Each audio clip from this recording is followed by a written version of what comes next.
municipalités, comme l'ensemble des services publics au Québec, ont des obligations juridiques envers les personnes en situation de handicap. Donc, les municipalités, particulièrement dans les camps de jour, ils sont obligés d'intégrer les enfants qui ont des besoins particuliers. Ils ne peuvent pas, mettons, refuser directement, puis référer dans un camp de jour spécialisé.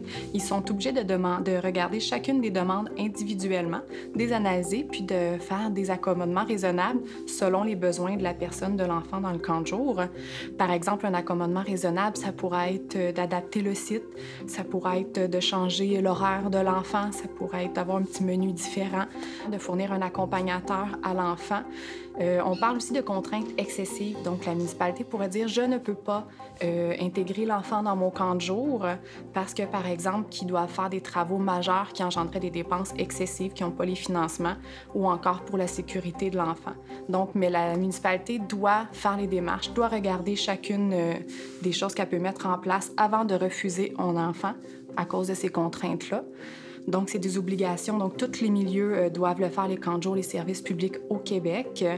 C'est important de pas, dans le fond, qu'un parent d'aller directement à la municipalité, puis de ne pas hésiter à faire une demande, même si son enfant a des besoins particuliers. En fait, un parent qui a un enfant avec des besoins particuliers doit s'adresser directement à sa municipalité. Comme tous les autres enfants, on fait une demande pour le camp de jour. C'est important de spécifier les besoins de son enfant pour que la municipalité puisse répondre adéquatement. Dans le fond, il y a des municipalités qui ont des formulaires précis qu'on doit compléter. Sinon, c'est d'en informer la municipalité. Si la municipalité n'a pas de formulaire, c'est de l'informer le plus tôt possible que son enfant a des besoins, pour qu'elle puisse mettre en place les solutions nécessaires, puis que l'enfant puisse avoir une activité positive durant son été. Dans la Nodière, il y a des belles choses qui sont mises en place. En fait, c'est des comités de camp de jour adaptés qu'on les appelle. C'est des partenaires du milieu, donc les municipalités, le centre de santé et services sociaux, les organismes communautaires. On s'est tous mis ensemble, puis on travaille pour que les enfants soient intégrés dans leur milieu, dans la communauté. Donc, nous, on voit l'intégration dans les camps de jour comme un continuum. Dans le fond, les enfants qui peuvent aller dans leur milieu régulier. Sinon, on essaie de les intégrer avec un accompagnateur, avec, dans le fond, c'est du ratio 1 pour 2, 1 pour 3, 1 pour 4. Sinon, on a développé un camp de jour, un volet adapté. Donc, c'est les enfants qui ont des besoins particuliers, qui ne peuvent pas aller parce qu'il y a trop de bruit, il y a trop d'enfants. Donc, c'est dans le ratio 1 pour 1. Sont 6 à 8 enfants. C'est dans les mêmes lieux que le camp de jour régulier. Donc, le parent vient avec son enfant, puis il est dans le camp de jour adapté, régulier, avec un accompagnateur ou régulier tout court. Donc, c'est 3 comités qui sont mis en place. Le premier, ça a été dans Brandon en 2013. Depuis 2013 qu'on travaille à l'intégration des enfants avec ce comité-là. Il y en a un deuxième qui s'est mis en place à Rawdon. Depuis, là, on est dans la 3e année qu'on travaille, puis on est en train de voir pour mettre le volet adapté dans ce milieu-là aussi. Puis dernièrement, dans la MRC, en fait, c'est d'Autrey-Sud, on l'appelle le camp de jour d'Autrey-Sud, qui s'est mis en place. Puis on essaie de faire un projet pilote pour cet été d'un camp de jour adapté aussi. Donc, les parents, c'est normalisant. On va porter notre enfant, il vit une expérience de camp de jour positive, comme tous les autres.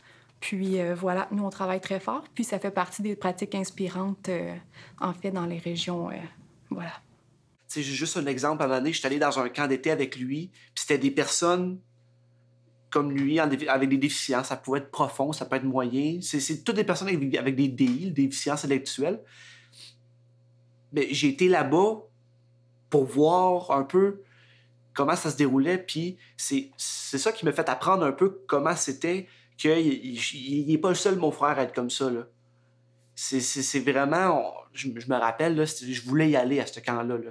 Même si c'était pas des personnes comme pas un camp fait pour moi, c'est vraiment un camp adapté pour eux autres. Mais je tenais à y aller. Je me rappelle, là, je voulais y aller parce que je voulais voir comment c'était, puis comment qu'ils agissaient avec les autres. Puis là, j'ai vraiment vu qu'il n'est pas seul comme ça, qu'il y a des intervenants qui sont formés pour ça, qui sont vraiment là pour les aider, là, tu sais. En fait, depuis plusieurs années, en collaboration avec le CISSS, à chaque mois d'avril, mois de l'autisme, on procède en fait à la rédaction d'un scénario social. Puis, au fil des années, on a réalisé en fait le scénario social Une journée au camp de jour. Donc, c'est un outil qui est mis à la disposition en fait de la personne autiste, puis qui est en fait utilisé et accompagné par soit son parent ou un intervenant du réseau. Un scénario social, c'est une courte histoire qui est utilisée pour préparer l'enfant qui a un TSA à une situation bien précise.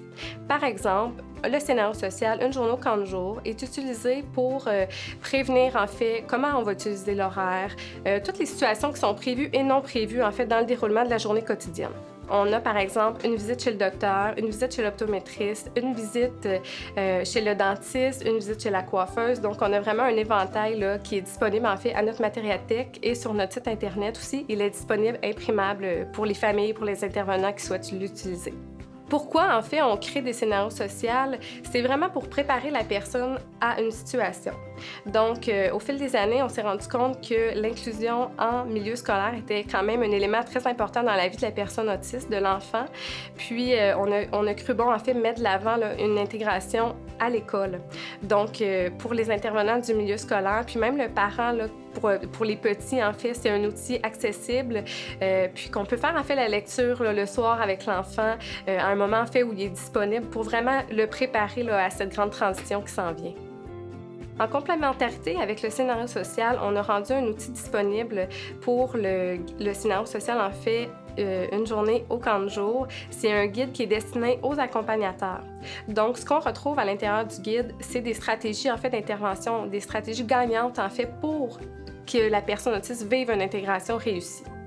Le moniteur, en fait, qui va consulter le guide à l'intention du moniteur en camp de jour, en fait, il va mieux comprendre ce que c'est le TSA, toutes les notions importantes, donc donner des consignes claires, des stratégies gagnantes, comment adapter, en fait, l'environnement pour que la personne autiste soit bien, comment je vais aussi sensibiliser les enfants au camp de jour régulier afin qu'ils comprennent, en fait, la différence de nos enfants qui ont un TSA. De plus, en fait, à la Société de l'autisme, on offre un service de sensibilisation. Donc, on a une intervenante, en fait, qui peut se déplacer dans le milieu. On peut rencontrer, en fait, les enfants du camp de jour régulier pour leur présenter, en fait, qu'est-ce qu'un ami qui est différent, c'est quoi l'autisme, comment ça se traduit dans sa vie quotidienne. Puis, en fait, on veut, en fait, qu'ils comprennent pour, enfin, mieux les accompagner à travers leur été, pour que ce soit une réussite pour tous les participants. On a une intervenante spécialisée qui se déplace pour former, en fait, les intervenants du camp de jour dans le but ultime que de transmettre, en fait, les connaissances importantes là, tant qu'il y a une intégration réussie.